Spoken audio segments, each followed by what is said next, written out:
Hello बच्चों, let's read the given question. The question says if a concave mirror of focal length f produces a real image n times the size of the object, then find the distance of the object from the mirror.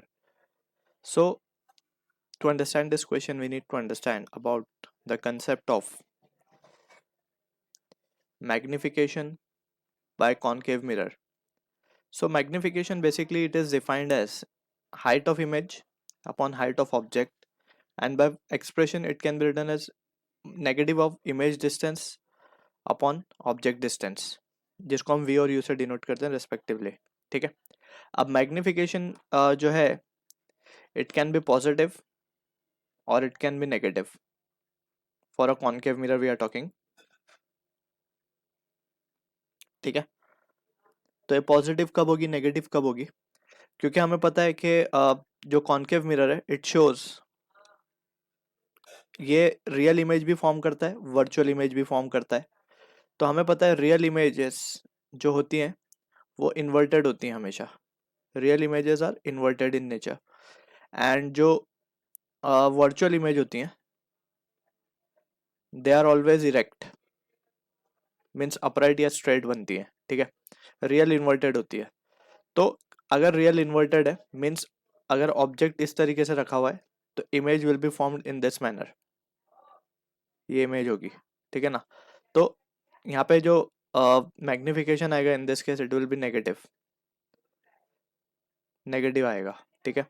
Erect में image भी same दोनों ही ऊपर की तरफ है या दोनों ही नीचे की तरफ है, सो ये पॉजिटिव आएगा.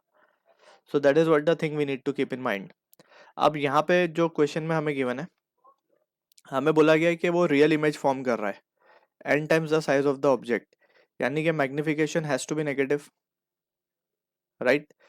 This implies that minus of 1 will be equals to minus of v by U. अब माइनस माइनस तो कैंसिल हो जाएगा. अब ये एक्चुअली में हमें n गिवन है, राइट. तो इसको हम n लिख देंगे. तो ये आ जाएगा हमारे पास v will be equals to n into U. ठीक है. फर्दर वी कैन सी कि हमें फाइंड करना distance of the object from the mirror. तो we can use by mirrors formula, by mirror formula 1 over v plus 1 over u will be equals to 1 upon f. ठीक है. तो we can just substitute the values of it. 1 upon v को हम nu लिख सकते हैं plus 1 upon u and that is equals to 1 upon f. ठीक है.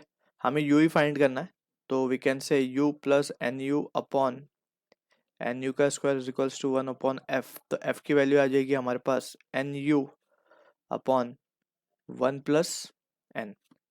सो this is the expression we are getting for focal length. हमें find actually करना है the distance of the object from mirror, u find करना है basically. तो ये हो जाएगा f1 plus n upon n. So this is the answer to the question. I hope you understood the solution. All the best.